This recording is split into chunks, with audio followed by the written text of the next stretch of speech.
My name is David Giuliano. I'm from Marathon, Ontario, which is about 13 hours northwest of Toronto.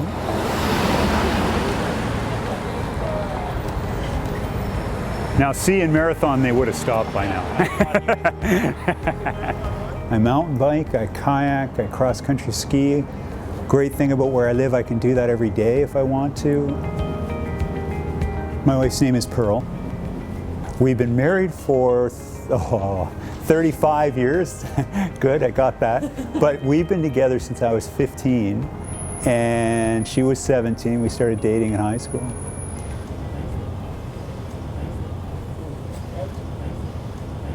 The moment that you remember, or at least I do, is you're sitting there and the doctor says malignant, and then he keeps talking, but I'm sitting there going, how will I tell my wife that I have malignant cancer?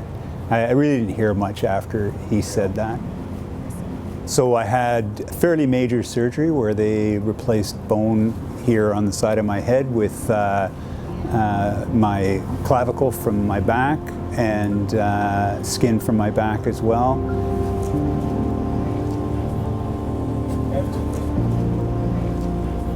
I drive to Thunder Bay, which is about 4 hours away, to get an hour early for my flight. Fly down here, usually to the island. Yeah, I've been very fortunate in terms of my physicians, my family doctor in particular. In fact, it was his saying, I don't believe the MRI, there's something growing on your forehead. You need to go see the specialist, and that resulted in it getting caught last time. I feel very privileged in this small rural community to have David as both a patient and a dear friend. Our healthcare system has very clearly failed David on a number of occasions, but what impresses me is not only his resilience, but how he has come to reckon with his cancer. He's helped both his church and others, myself included, understand how to better accept dramatic change and challenge. I forget that I have a rather memorable face at this point in my life because everyone's used to it now. In Marathon, like, I know everybody, and they don't double take when they see my face, which is nice. When I'm not there, you know, I notice people sometimes double take when I go by, and I think, right, I have this flesh sewn to my head.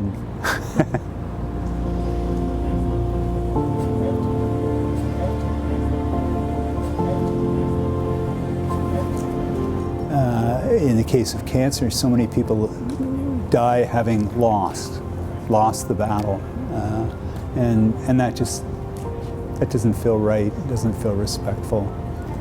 It's not a helpful metaphor to me. I also think that there is an element of, as I understand cancer, it's still part of my body, you know, and to alienate it, I have to make an enemy of part of who I am.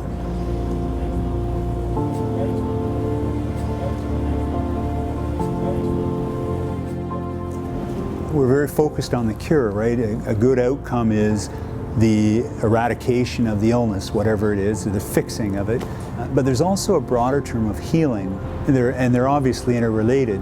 Healed is more about completion, wholeness in life, a sense of identity, enlightenment. We should try and avoid suffering as much as possible, but there is sometimes a gift in it that there is an attentiveness and awareness of beauty, of goodness, of tenderness that comes through the experience of our humanity and our vulnerability.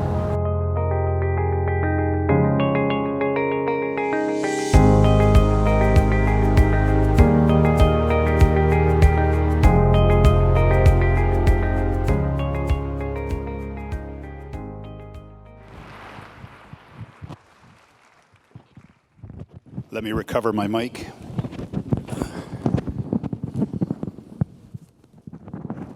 Okay. It's good to be here. It's good to be here. And let me say, when a guy who has been dealing with cancer for 20 years, on and off, says it's good to be here, he means it's really good to be here.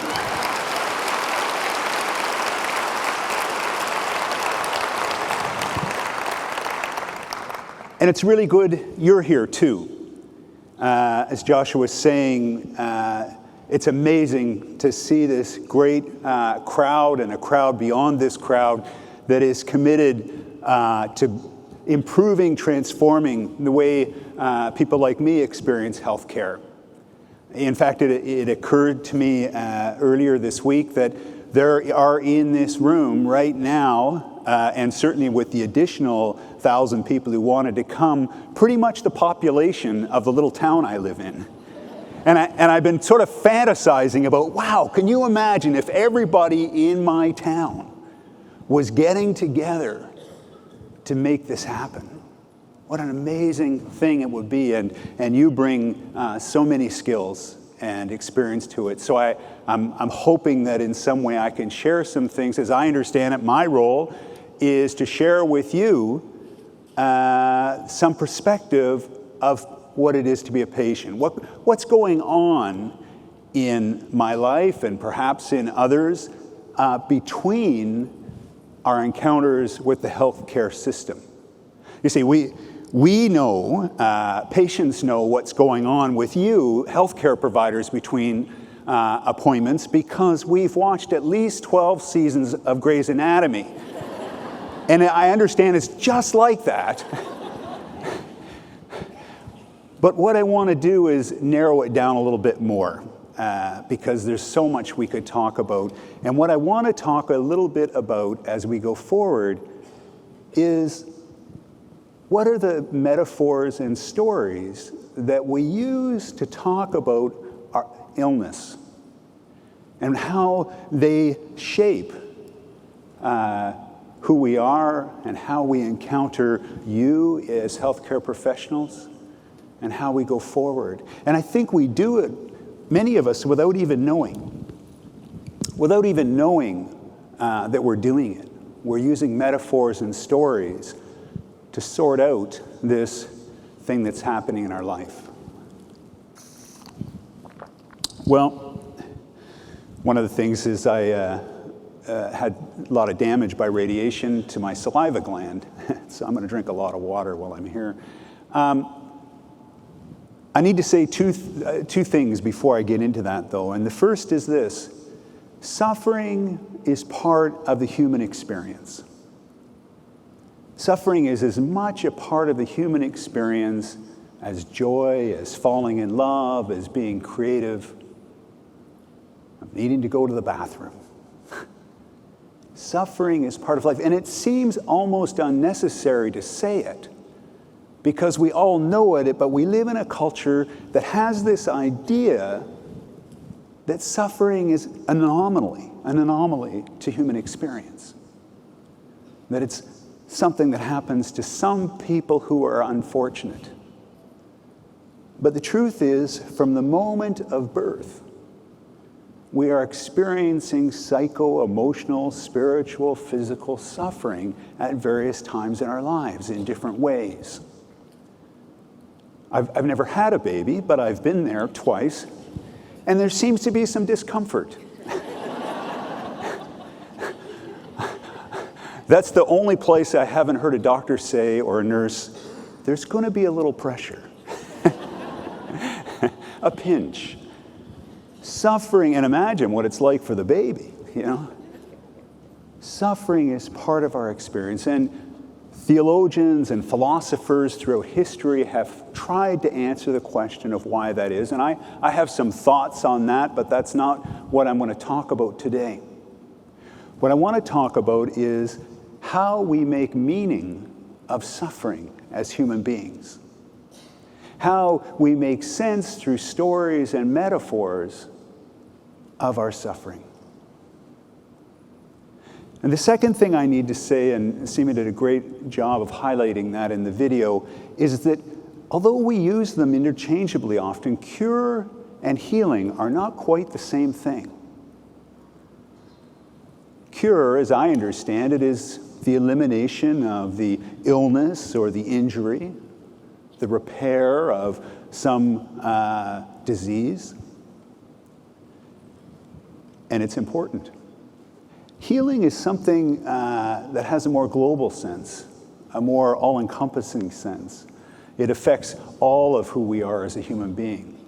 So on the one hand, I could have an experience of cure and not necessarily experience much healing in my life. I go on living the way I've always lived. And sometimes, as in my own case, I, after 20 years, am not convinced that I will ever be 100% cured. But I have known a lot of healing along the way. Ideally, we experience both cure and healing together. And what a wonderful thing that is when that happens. I first came upon this notion in an article I was reading, it must be nearly 20 years ago. And the author said, the title of the article was, "How AIDS Saved My Life." And he went on to talk about how his encounter with AIDS had healed him. His self-acceptance, his release of shame, healed his relationships with his brothers and his father and his mother and his family, healed his notion of how he fit in the world, his ability to receive and give in relationships, and he died. By the time I was reading it, he was not living, and yet he would say he had been healed. So I wanted to highlight that difference because mainly what I'm going to be talking about is healing through story and metaphor, not so much about cure. I think there is some studies, some research going on about the relationship between storytelling and metaphor and healing and cure, but my experience is mostly around healing. So let's take a minute and think about the unthinking metaphors and stories that we use when we talk about illness. Here's one that I have to be calm when I hear it. They say, everything happens for a reason. How many of you said that? Oh, don't admit it. I mean, the intention is good, so let's not be too hard on it. The intention is to say, hey, when a bad thing happens, it's going to lead to something good. Sometimes, and sometimes not. To say everything happens for a reason, that bad things, that suffering always leads to some higher good, is a rather cruel thing to say to someone who's suffering. We may find meaning, we may come to understand our lives and ourselves and experience some healing through reflecting on our experience of illness. But it doesn't necessarily lead to good. I mean, imagine saying, everything happens for a good reason to the children in Aleppo, Syria. What possibly good could come out of that? Or to parents who've recently lost a child. Hopefully we are not that insensitive. Here's another one, more popular among in the medical world. It's this: if you exercise and eat right, don't smoke, don't drink to excess, go to yoga, meditate, have lots of good friends, you won't get sick. I think I was following most of the rules. And what it becomes is a thing of shame. It invites people to ask, what did you do wrong? Without any reference to the cultural makeup that is designed to create obesity and drug abuse and poverty that leads to these things. We don't look at the wider circle. We try and pin it on the individual so that we don't have to worry about it happening to us. The The last one that I want to talk about that is most common is the battle. And I mentioned it in the video. And I really want to be careful here because I know that battle imagery has been very helpful to some people. I like Joshua's idea of a puzzle. That might be more helpful because I'm not really a fighter. I'm more of a lover. and you know, when they gather around me and say, we got to fight this thing, I suddenly flash back to grade 4, being encircled by a gang of kids yelling, fight, fight, fight, fight. And a kid named Del Belbalous, who weighs about 200 pounds in that grade, is about to just sucker punch me. And I want to say, hey, why don't we sort this out with a game of fish? You know? Sometimes I don't want to fight. I've done my part, but it is 20 years. Sometimes I'd rather just curl up with my beloved and rest. And that's okay.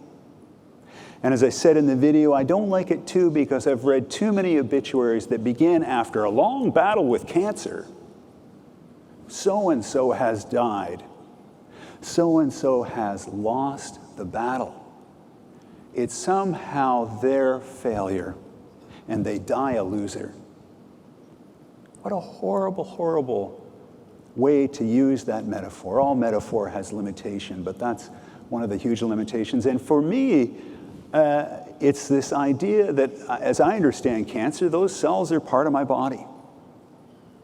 They're up to mischief. They don't know what they should be doing with themselves, so they just keep doing it over and over. But they're part of me. And so to be at battle with my cancer in some ways is to be at battle with myself. And that feels wrong. It feels unhealthy. It doesn't feel healing to me. All metaphors have their limitation. Let me share a few of the ones that I have carried over the years. There's this one, which is more recent, really.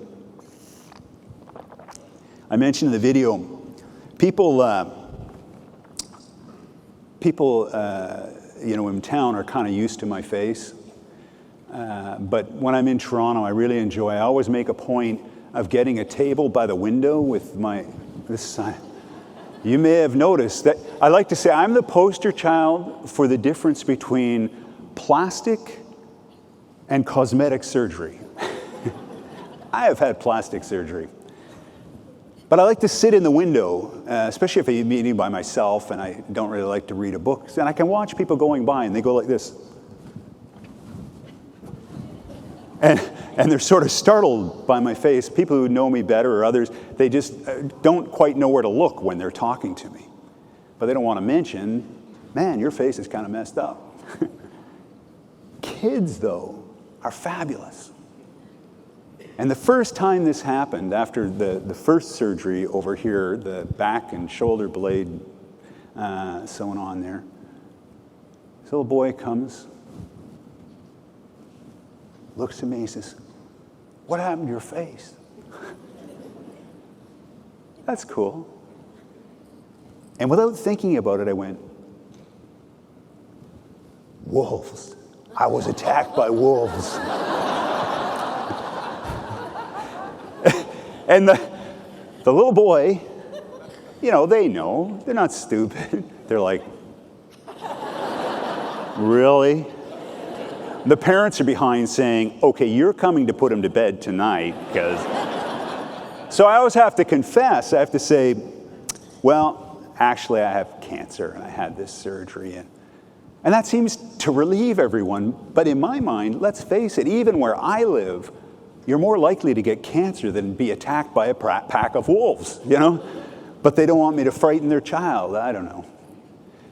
But after I said it, I look forward to kids asking so I can say that, because there is an element in this experience of being treated for cancer.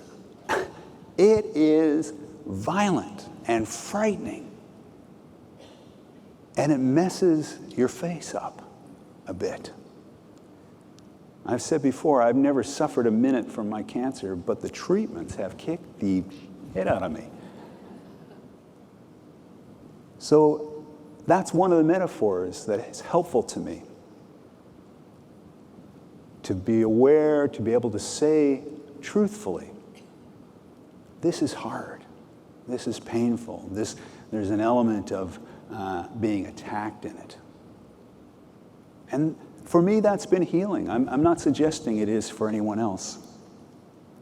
One of the other ones came on early when this little lump was first discovered, and I went, just up to Thunder Bay for a little lumpectomy and, do a biopsy. I'm awake, we're chatting, he's digging around in my head. And he says, "You sure you haven't had a wound here on the side of your head? Like there hasn't been some injury here to your temple?" And I'm a religious guy. So I hear, "Wound to your temple."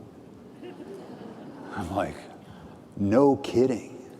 Yeah, there have been some wounds in my life to things that were sacred to me. To growing up as a child. And we all have them. I'm not saying I'm unique, that we grow up with wounds to those sacred places in our lives, to our inner life. Those violations of who we truly are, in spite of the best efforts of everyone around us. I had a good childhood. But it's part of our reality. And so in the coming years, I spent a lot of time thinking about this wound to my temple, this wound to this part of me that is sacred, and to experiencing healing around that. It was at that time I reached out and found a spiritual director who talked to me by phone, given where I live, once a month, and do some reflecting on what the Creator was up to in my life and all those kind of things. The wound near the temple. And that carried me for a long way. And there was great healing in that story for me. Then in 2006, a couple things happened. One is I was elected as moderator of the United Church of Canada, which means the spiritual leader and senior elected official of the largest denomination in Canada. I was only 46 at the time, one of the youngest ever to be in that role. And in a weird, beautiful, small world story, let me tell you, the guy running the camera was running the camera when I was elected in Thunder Bay, Ontario, as the national leader of our church. I, at that time, had completed 3 master's degrees. I was a certified spiritual director and had just finished a certification in expressive arts therapy. I had a really good head of hair. I had 2 eyebrows. I had the whole package. And I had this ridiculous sense that I had been elected in order to lead our church from a place of power. To lead from a place of my strength and my giftedness. So that was the one thing that happened. The other thing that happened that same night I was installed is I felt a return of the lump. And I thought, what an inconvenience. Because up until this point, for nearly a decade, I had had it removed a number of times. And each time I was told, hey, they use the analogy of mushrooms. It's like mushrooms. It shoots out spores. It's hard to get it all. We just, Well, a doctor at Sunnybrook did the biopsy and went back and looked at all the stains, whatever that is, from before and said, your cancer is malignant and always has been. He said a bunch of other things too. I have no idea what they were. Because when any of us hear the word malignant, well, from there we go to another place. And the doctor kept talking, and I looked at his lips moving, and I went home and said, I have malignant cancer. As a religious person, and as many religious people do, one of the places we look for metaphor and story is to our community and to our sacred texts. And this short verse became very important to me on that journey. It says, "We have this treasure in earthen vessels." We have this treasure in earthen vessels. And how I understand that, what it means to me is that there is something divine, something miraculous, something wonderful embedded in each one of us as human beings. And we carry it in a body that is fragile, that can suffer, that can be hurt emotionally and physically. An earthen vessel, like a fragile pot. Leonard Cohen says, everything is cracked, that's how the light gets in. That's how we experience that inner treasure sometimes, is through brokenness. And so I began that journey. Think for a minute about Jack Layton and Gord Downie more recently. Remember Jack Layton with his cane? I remember reading that some people in his campaign thought he should not use that cane because it would show weakness. And yet I think what it showed was humanity. What it revealed was his authenticity as a human being. Not that he was any more or less authentic without it, but it allowed us to see that.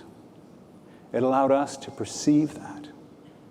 And it allowed him to become totally engaged in his understanding of what the world needed. And some of you could probably recite his final speech. And Gord Downie more recently, an authenticity that comes with authority. To say we need to address the challenges of our Aboriginal people in Canada. We need to get right with First Nations and Indigenous people. And he says it from a place of his mortality. And so it has a power in saying it that we stand up and we listen to. What would be my words if I was aware that I might soon die?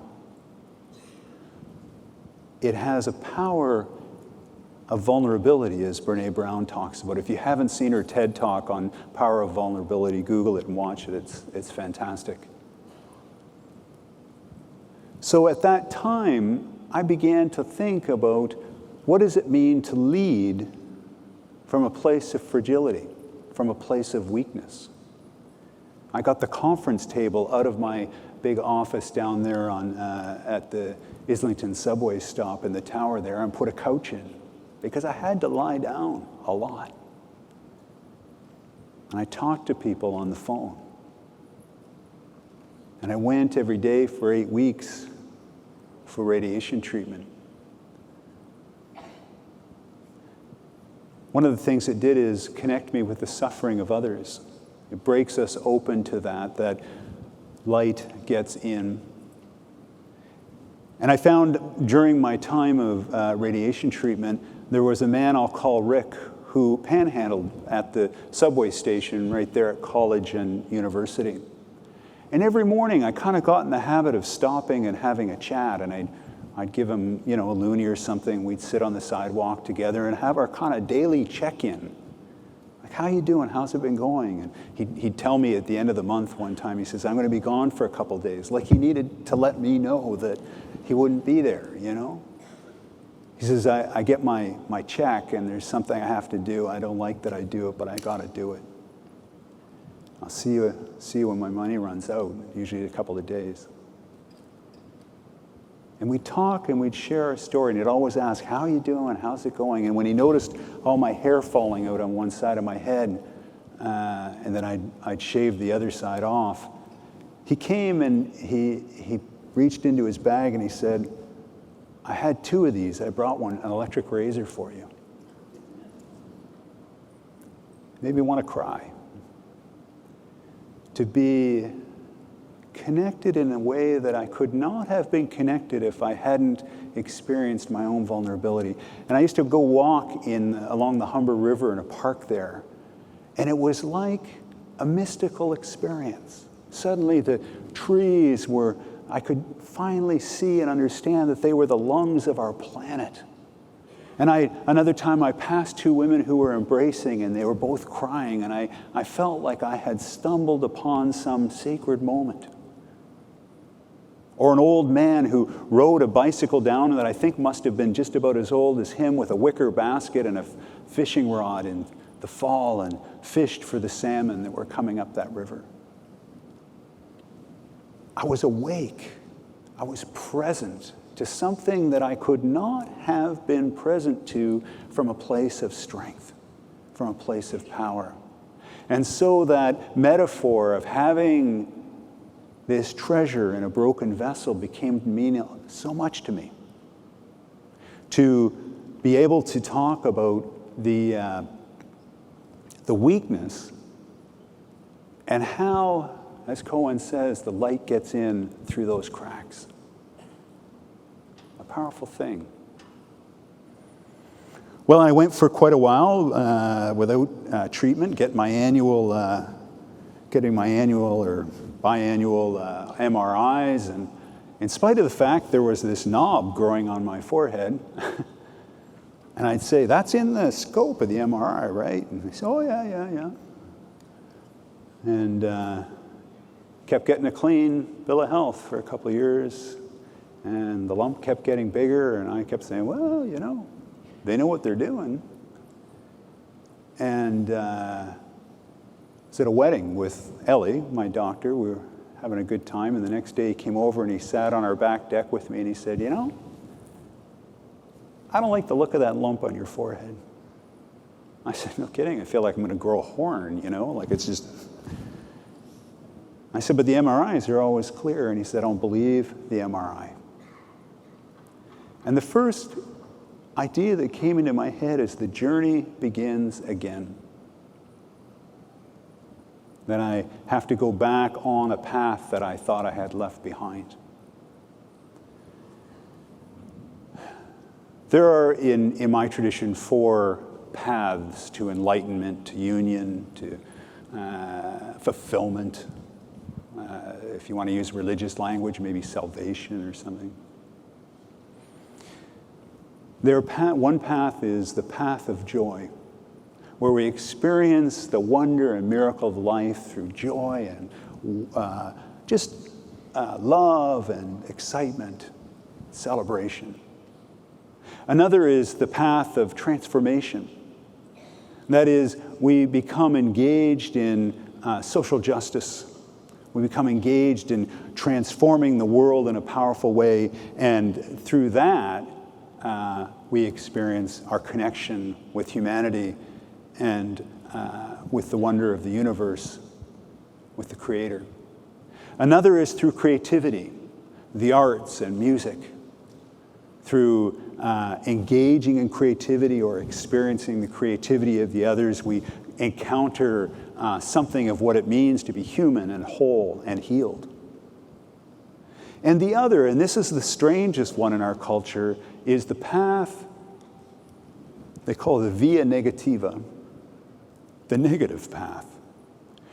The path of suffering, the path of illness or of brokenheartedness. That in that, we can also experience this union, this wonder, this beauty. And we don't need to go looking for that path. It will find us. The question is what we do with it. And we experience all of those paths in our lives as I understand it. But for me, it became the metaphor, the story that has become healing recently is the Camino. Some of you know about the Camino de Santiago. Did you see the movie The Way? It's a walk from southern France to Santiago in Spain, where the bones of St. James are alleged to be. And people go on that Camino for many reasons. For the physical challenge of it, for the community you experience along the way, perhaps with a particular intent or plan about how they'll use that time.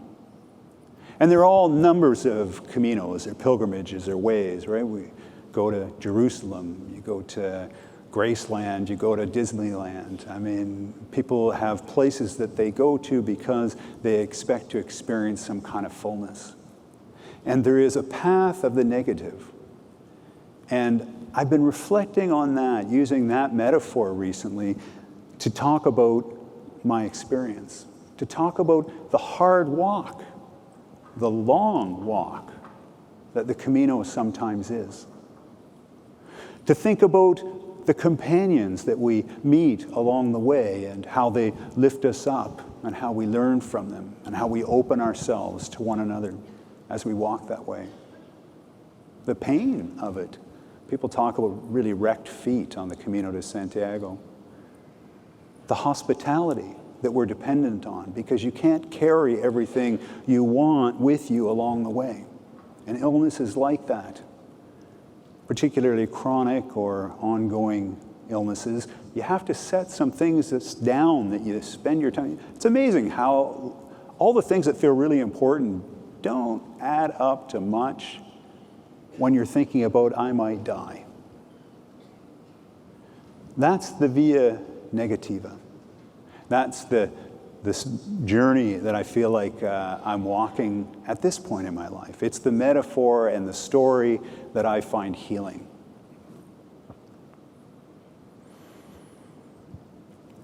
Those are some of the metaphors and stories that I, as a patient, use, have found helpful. I want to share one with you before I'm done that came to me from a medical professional, Dr. Sarah Newberry, who I just call Sarah. Sarah is the president of the Ontario College of Family Physicians. Some of you might know her from there, but she's also a dear friend who lives in Marathon. And when I was in hospital last time, having treatment, that's this one. So this is the titanium mesh and skin from my thigh. She was such a faithful friend and emailing regularly, letting us know how the Northern Lights were out last night in Marathon. It was beautiful. Just stuff like that. And Pearl would read them to me in the hospital, and it was comforting. But the one, and I'm not sure she realizes how powerful it was for me to hear even now.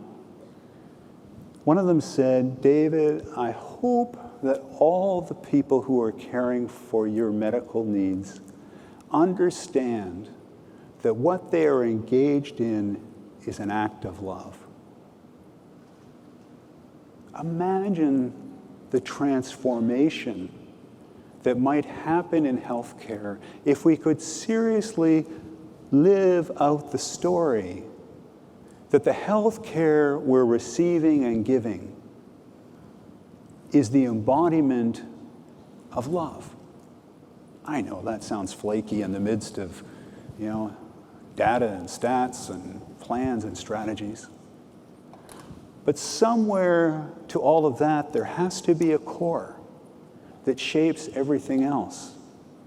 And I think that love, not in a sort of romantic, up here kind of love, but love that brings us into the physical challenges of being together and caring for someone who is suffering, and trusting their metaphors and stories about what is happening to them as potentially healing. What a beautiful thing that would be. Well, I thank you. I thank you for being here and having an opportunity to share some of my story with you. It's been healing, not so much sharing it, but getting ready to, for me. And I hope that there's some experience of healing in those stories for you that you might carry into your work or into your life as patients. above all, might carry into this day that lies ahead, this incredible buffet of opportunities, workshops, and seminars that we get to take part in. Listen for the stories and the metaphors that are being used consciously or unconsciously as you gather in those places. Thank you very much.